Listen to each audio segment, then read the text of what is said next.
Hello friends, मी Vishakha. Global online मराठीमध्ये आपल्या सर्वांचं स्वागत आहे. आजच्या सेशनमध्ये आपल्याला Savitribai Phule Pune university that is SPPU या युनिव्हर्सिटीच्या पेट एंट्रन्स एक्झामसाठी प्रिपरेशन स्टार्ट करायचं आहे. जसं की आपल्याला सगळ्यांना माहिती आहे, ही एक्झाम जी आहे ती ऑगस्ट मंथमध्ये 24 तारखेला होणार आहे. सो त्या दृष्टीने प्रिपरेशन करण्यासाठी आपण हे लेक्चर सिरीज स्टार्ट केलेलं आहे. आजचं हे आपलं पहिलं लेक्चर आहे, ज्या लेक्चरमध्ये आपण प्रिपेअर करणार आहोत आपल्या येणाऱ्या पेट एक्झामसाठी, जे तुम्हाला हेल्पफुल ठरणार आहे येणारी एक्झाम क्रॅक करण्यासाठी. So let start with the session. Session start करण्यापूर्वी एक इम्पॉर्टंट सूचना किंवा संधी आहे त्या स्टुडंटसाठी जे स्टुडंट्स खरंच या एक्झामला क्रॅक करण्यासाठी टार्गेट करत आहेत त्यांच्यासाठी स्पेशल रिसर्च मेथॉलॉजीवरती एक फुल कोर्स घेऊन आलो आहोत, जो तुम्हाला देणार आहे full mock test, full notes and live lectures, recorded lectures and MCQ PDF, जे तुम्हाला पूर्ण प्रिपरेशन करून देईल या एक्झाममध्ये क्रॅक होण्यासाठी. ज्याची फीस आहे 799 रुपये. आपल्याला माहिती आहे 24 ऑगस्ट या एक्झामची डेट आहे, तर या एक्झाम डेटला टार्गेट करत हा कोर्स आपण कंप्लीट करणार आहोत विथ द प्रॉपर प्रॅक्टिस. फक्त दिलेल्या व्हॉट्सअप नंबरवरती मेसेज करायचा आहे आणि लगेचच तुम्ही कोर्सला जॉईन होऊ शकता आणि प्रिपरेशन सुरू करू शकता. पहिला प्रश्न आहे, the types of research which allows the researcher to gain a better concept and provide direction in order to initiate a more structured research it's term as. संशोधकास एक चांगली संकल्पना मिळवण्यास अनुमती देते आणि अधिक संरचित संशोधन सुरू करण्यासाठी दिशा प्रदान करते. अशा प्रकारच्या संशोधनास असे म्हटले जाते किंवा काय म्हटले जाते. तर इथे जो क्वेश्चन आहे आपल्याला खूप मोठा दिसतोय पण अवघड दिसतोय. मग अशा वेळेस काय करायचं, आपल्याला क्वेश्चनच्या 2 फोड करायचे आहेत. तर आपल्याला हे काय काय देते, एक चांगली संकल्पना मिळवण्यासाठी अनुमती देते आणि दुसरं संरचित संशोधन करण्यासाठी सुरू करण्यासाठी दिशा प्रदान करते. म्हणजे आपल्याला एक दिशा देणार आहे संशोधन करण्यासाठी आणि एक संकल्पना सुद्धा देणार आहे नवीन एक चांगली. तर हे संशोधनाचा प्रकार कुठला आहे, म्हणजे हा संशोधनाच्या प्रकारावरती प्रश्न आहे. आपले ऑप्शन्स आहेत फंडामेंटल रिसर्च, मूलभूत संशोधन, अप्लाइड रिसर्च, उपयोजित संशोधन, एक्सप्लोरेटरी रिसर्च, अन्वेषण संशोधन अँड कन्क्लुसिव्ह रिसर्च म्हणजे निर्णायक संशोधन. तर यामध्ये याचं करेक्ट आन्सर आहे फर्स्ट, फंडामेंटल रिसर्च म्हणजे मूलभूत संशोधन. तर मूलभूत संशोधन का आलं, कारण आपल्याला एक चांगली कन्सेप्ट देते आणि एक संरचित संशोधन सुरू करण्याची दिशा देते. म्हणजे हा एक बेसिक संशोधन आपल्याला इथे देणार आहे. हा जो रिसर्च आहे, प्रश्नामधला जो रिसर्च आहे तो आपल्याला बेसिक कन्सेप्ट क्लिअर करणार आहे, बेसिक रिसर्च म्हणून येणार आहे. तर फंडामेंटल रिसर्च म्हणजे काय बघूया. Fundamental research, also non as basic research and pure research, does not usually generate findings that have immediate applications in practical level. Fundamental research is driven by curiosity and the desire to expand knowledge in a specific research area. This type of research makes a specific contribution to the academic body of knowledge in the research area. तर fundamental research म्हणजे काय, एक basic research जो curiosity किंवा आपल्या इंटरेस्टनी, डिझायरनी expand होतं ते knowledge. म्हणजे क्युरियोसिटी असेल तेव्हा आपल्याला एखादा नवीन शोध लागतो. तेल पाण्यावर का तरंगलं, त्याच्यानंतर न्यूटनचा जो लॉ आहे की ॲपल खालीच का पडलं, हा बेसिक रिसर्च आहे, फंडामेंटल रिसर्च त्याला म्हणतो. आणि प्युअर रिसर्च, बाकीच्या त्यामध्ये नवीन नवीन गोष्टींचा शोध लागला, ते वेगवेगळ्या प्रकारामध्ये येतात. पण मूलभूत संशोधन, बेसिक संशोधन जे काय आहे ते असं क्युरियोसिटीमधून येतं किंवा आपले नॉलेज एक्सपांड करण्याच्या डिझायरमधून येतं. याचं इमिजिएट ॲप्लिकेशन होत नाही, पण तो एक शोध असतो, म्हणून त्याला आपण एक बेसिक रिसर्च म्हणू शकतो. तर हे काय करतं, आपल्याला नॉलेजमध्ये भर देतं. हे एक फंडामेंटल रिसर्चचं वैशिष्ट्य आहे असं आपण म्हणू शकतो.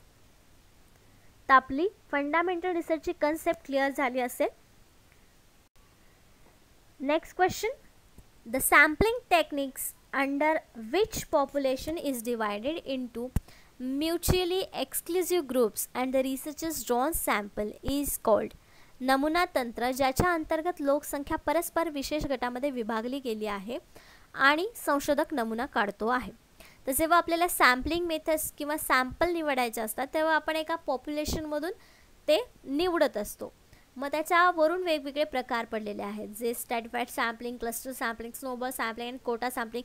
हे जे काय प्रकार आहेत ते सगळे आपले सॅम्पलिंग टेक्निक्स आहेत किंवा सॅम्पलिंग टेक्निकचे प्रकार आहेत. तर आपल्याला प्रश्नामध्ये दिलेलं आहे की which population is divided into mutually exclusive group. नमुना तंत्र ज्याच्या अंतर्गत लोकसंख्या परस्पर विशेष गटामध्ये विभागली घेतली आहे, तर तो नमुना प्रकार कोणता.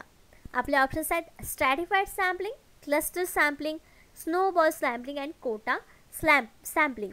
त्याचं करेक्ट आन्सर आहे क्लस्टर सॅम्पलिंग. क्लस्टर सॅम्पलिंग म्हणजे काय ते आपण बघूया.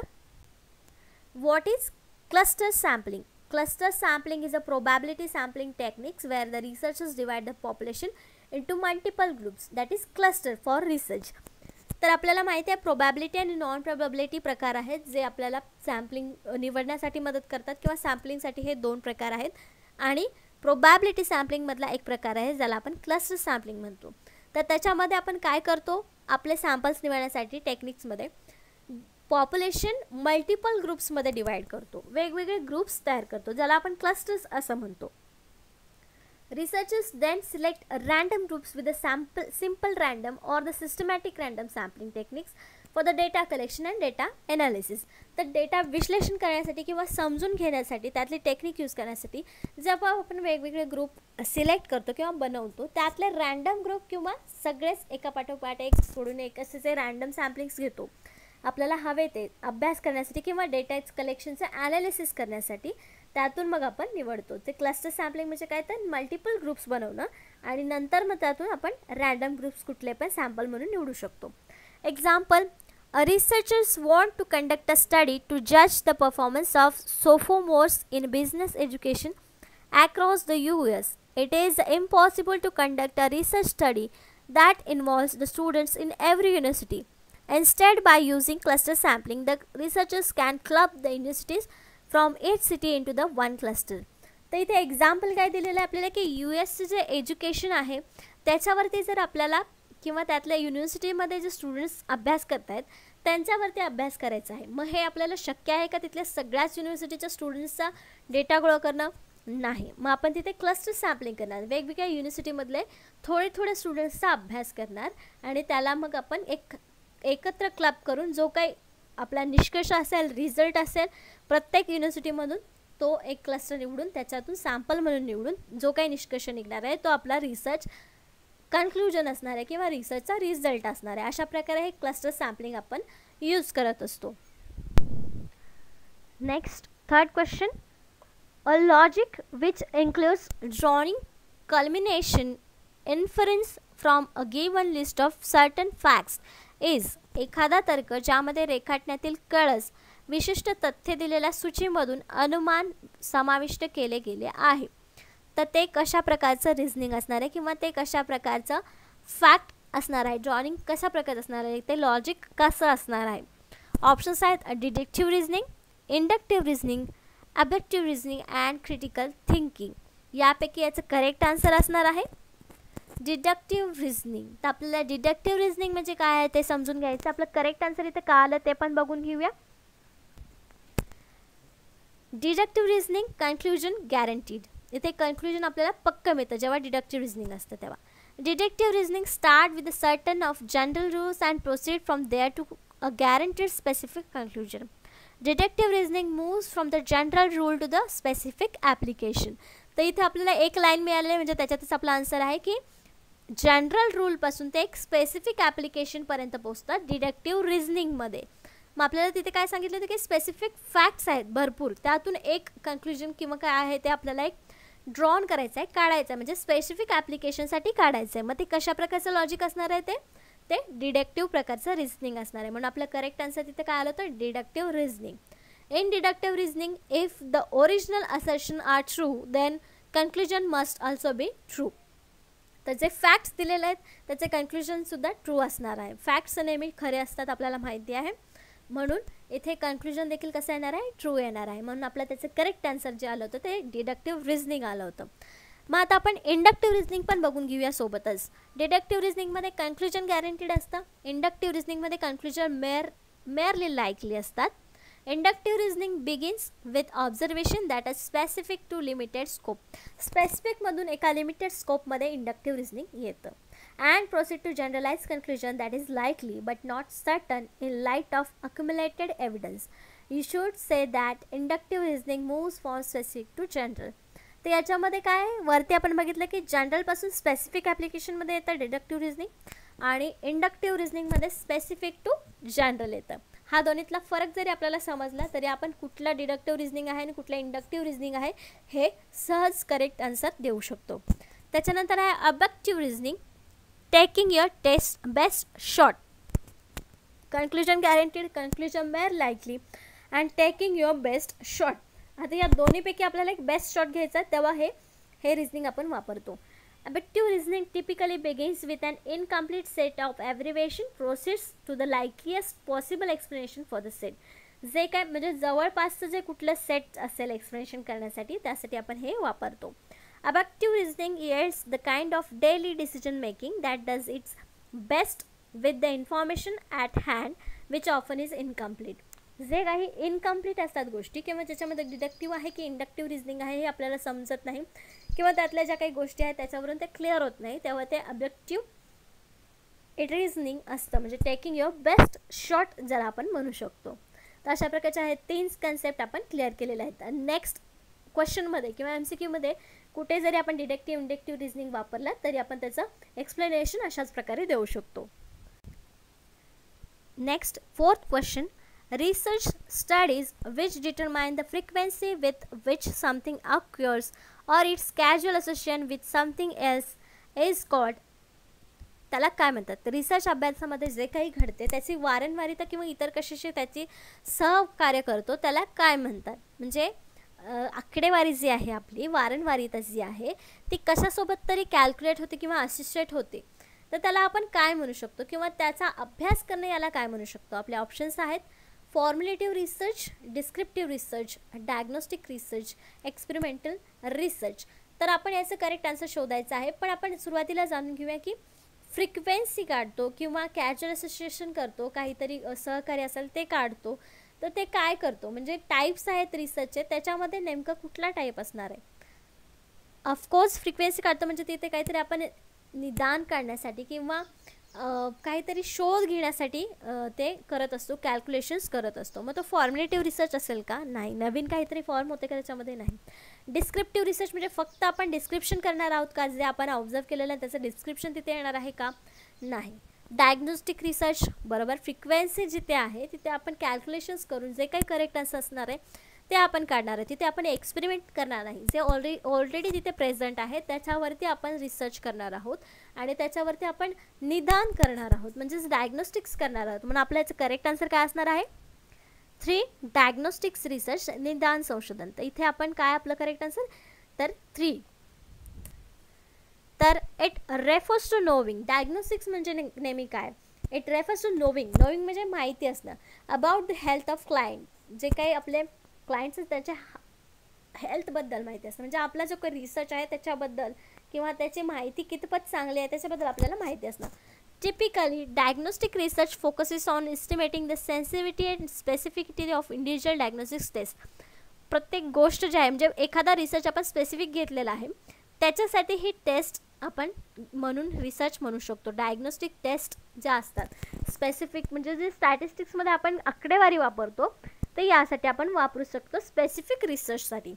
There predictive value and other parameters of interest, म्हणजे त्याच्यामध्ये काय काय वेगवेगळे पॅरामीटर्स आहेत त्यालासुद्धा लक्षात ठेवून हे आपल्याला डायग्नोस्टिक करावं लागतं या डायग्नोस्टिक्स रिसर्चमध्ये.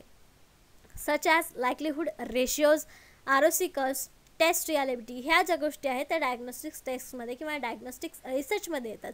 आपण क्वेश्चनमध्ये बघितलं होतं की फ्रिक्वेन्सीवरती जे काही क्वेश्चन्स आहेत ते आपण याच्यामध्ये घेतो, म्हणून आपलं करेक्ट आन्सर तिथे 3 आलं होतं, डायग्नोस्टिक्स रिसर्च.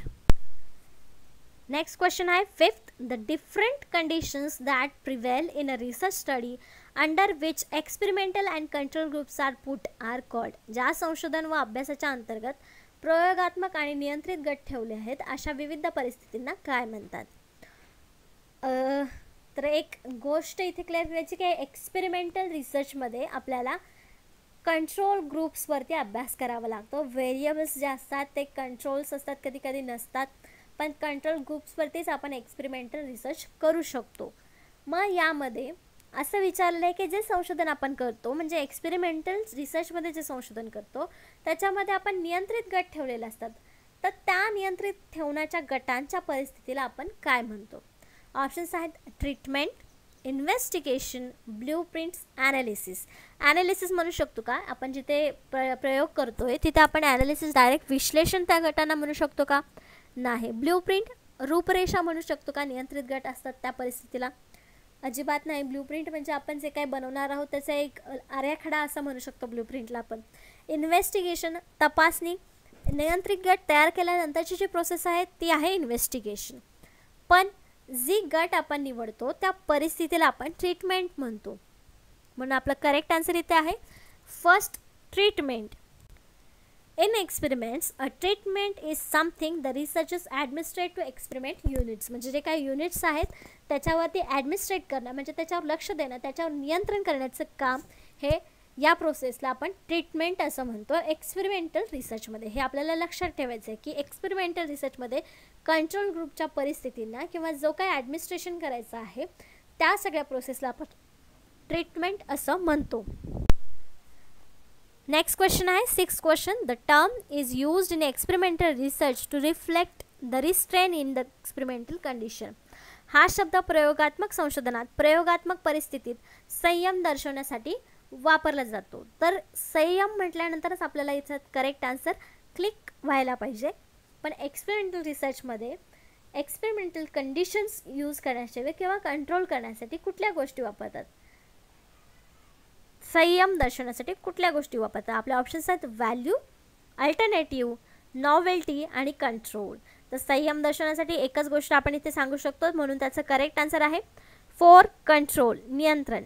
म्हणजे कंट्रोल हा शब्द जो आहे तो प्रयोगात्मक परिस्थितीत संयम दर्शवण्यासाठी वापरला जातो. नॉर्मली देखील आपण संयमसाठी कंट्रोल हा शब्द वापरतो आणि प्रयोगात्मक संशोधनात देखील हा शब्द कंट्रोल हा शब्द आपण वापरतो. When conducting an experiment, a control is an element that remains unchanged and unaffected by the other variables. तर कंट्रोल जो आहे तो कुठल्याच व्हेरिएबलने बदलला जात नाही एक्सपेरिमेंटल रिसर्चमध्ये. It is used as benchmark or a point of comparison against which other test result are measured. तर ज्या आपल्याला टेस्ट मेजर करायचे असतात रिसर्च एक्सपेरिमेंटल रिसर्चमध्ये तर तिथे हे बेंचमार्क करतात. कंट्रोल्स जे असतात ते बेंचमार्क करतात किंवा ते आपल्याला चांगला रिझल्ट देण्यासाठी मदत करत असतात controls in experiment. Next question आहे 7th. The ones that have a strong contingent effect on the relationship between and independent and dependent variables. स्वतंत्र आणि अवलंबित परतंत्र चल यांच्यातील संबंधावर तीव्र आक्रमक प्रभाव पडतो. कशाचा किंवा त्या गोष्टीला काय म्हणतात? या दोन्हीवरती तीव्र म्हणजे अगदी हार्ड प्रभाव पडतो, कॉन्टिजंट इफेक्ट पडतो दोघांच्या रिलेशनशिपवर. तर त्या गोष्टीला किंवा त्या प्रोसेसला काय म्हणतात किंवा ते व्हेरिएबल कसे असतात? ऑप्शन्स आहेत dependent variable, independent variable, moderating variables आणि 4 आहे एक्स्ट्रेनियस व्हेरिएबल. त्याचं करेक्ट आन्सर आहे मॉडरेटिंग व्हेरिएबल्स. आपल्याला लक्षात ठेवायचं आहे की दोघांवरती जेव्हा तीव्र इफेक्ट पडतो स्वतंत्र चल आणि अवलंबित चलावरती तेव्हा तो मॉडरेटिंग व्हेरिएबल असतो. आता हा नेमका काय आहे तो समजून घेऊया.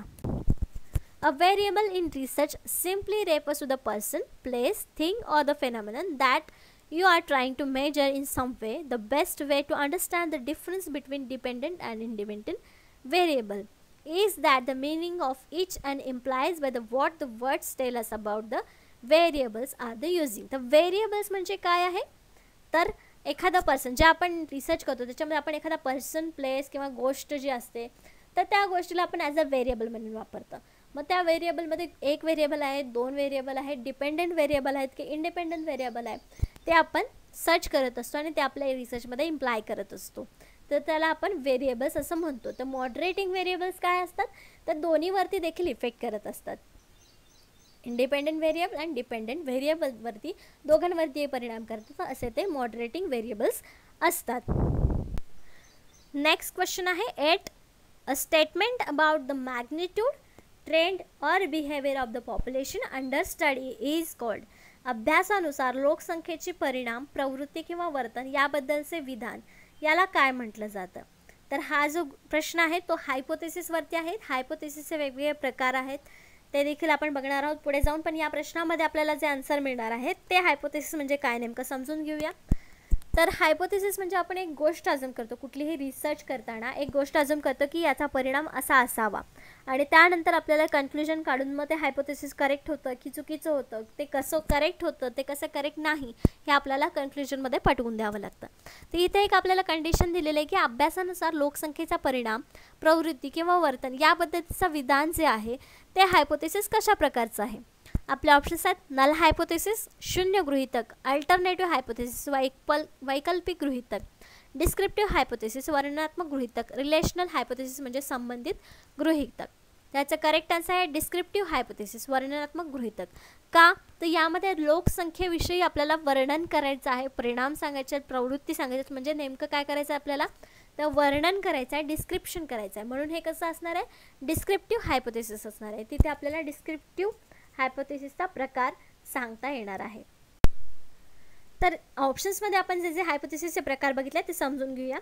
The null hypothesis. Null hypothesis म्हणजे काय येणार आहे, is a typical statistical theory which suggest that no statistical relation and significance exist in a set of given single observe variables. जे व्हेरिएबल्स असतात त्याच्यावरती आपण ऑब्झर्वेशन करून हायपोथेसिस मांडत असतो. तर ज्या हायपोथेसिसमध्ये कुठल्याच प्रकारचं स्टॅटिस्टिकल रिलेशनशिप नाही आहे किंवा सिग्निफिकन्स नाही आहे, तेव्हा ते नल हायपोथेसिस असतं. Between two sets of observe data and measure phenomena. म्हणजे ऑब्झर्व आपण किती वेळेस करतो, एक सिंगल वेळेस करतो किंवा दोन सेट्समध्ये करतो, तर त्यामध्ये आपल्याला जो काही रिझल्ट मिळतो, जर त्याच्यामध्ये कुठलाही संबंध नसेल तर ते नल हायपोथेसिस म्हणजे शून्य गृहीतक असतं. नेक्स्ट आहे इन स्टॅटिस्टिकल हायपोथेसिस टेस्टिंग. म्हणजे हे जे काय प्रकार आहेत हायपोथेसिस टेस्टिंगचे, ते स्टॅटिस्टिकल हायपोथेसिस टेस्टिंगचे प्रकार आहेत. तर दुसरा आहे प्रकार alternative hypothesis, is a position that states something in happening, a new theory is preferred instead of an old. नवीन थेअरी तिथं ओपन केली जाते किंवा लागू केली जाते जुन्याच्या ऐवजी, तेव्हा त्याला आपण अल्टरनेटिव्ह हायपोथेसिस म्हणतो. It is usually contains with the research hypothesis because it is constructed from literature review and previous studies. तर आपण हायपोथेसिस फॉर्म कधी करतो, कसं करतो, तर ते लिटरेचर रिव्ह्यूवरून करतो. जो एक प्रकार आहे किंवा जो एक स्टेप आहे आपल्या रिसर्चची, लिटरेचर रिव्ह्यू, त्याच्यावरून हे अल्टरनेटिव्ह हायपोथेसिस आपण मांडतो. म्हणजे आपण जे आधी वाचलेलं हायपोथेसिस आहे त्याच्यापेक्षा जरा वेगळं हायपोथेसिस मांडणं, म्हणजे नवीन प्रेफर्ड करणं, तिथे नवीन हायपोथेसिस मांडणं जुन्याच्या ऐवजी, त्याला आपण अल्टरनेटिव्ह हायपोथेसिस म्हणतो.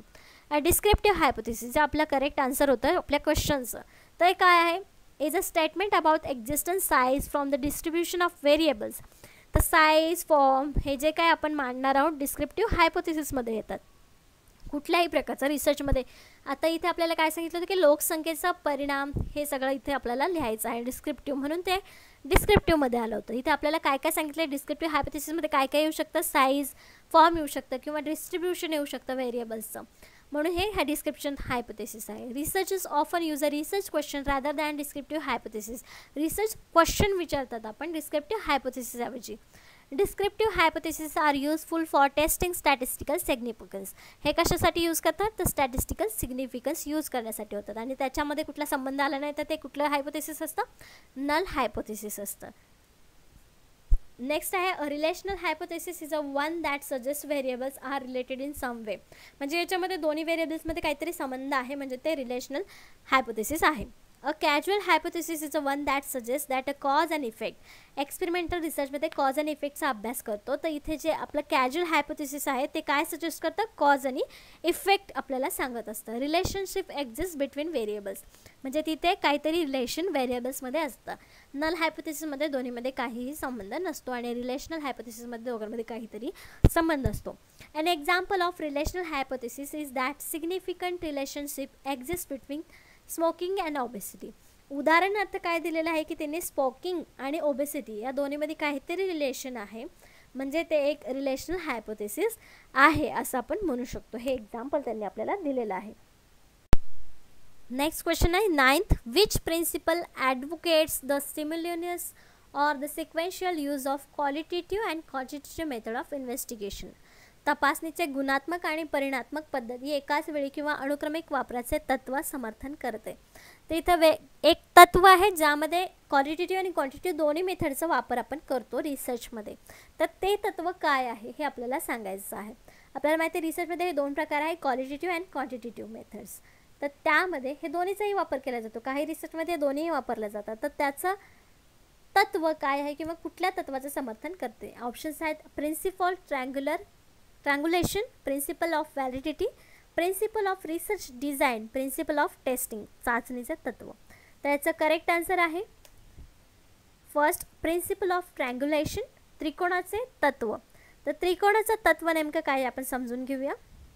ऑफकोर्स आपल्याला क्वेश्चन विचारला होता क्वालिटेटिव्ह अँड क्वांटिटेटिव्ह मेथड एकत्र वापरण्याचा तत्व कुठला आहे किंवा कुठल्या तत्वावर वापरलं जातं. त्याचं करेक्ट आन्सर आपलं हे आलं होतं. म्हणजे ट्रँग्युलेशनचा अर्थ काय असणार आहे किंवा त्याच्यामध्ये काय असणार आहे, तर हेच म्हणजे आपल्याला क्वेश्चनमध्ये विचारलेलं आहे.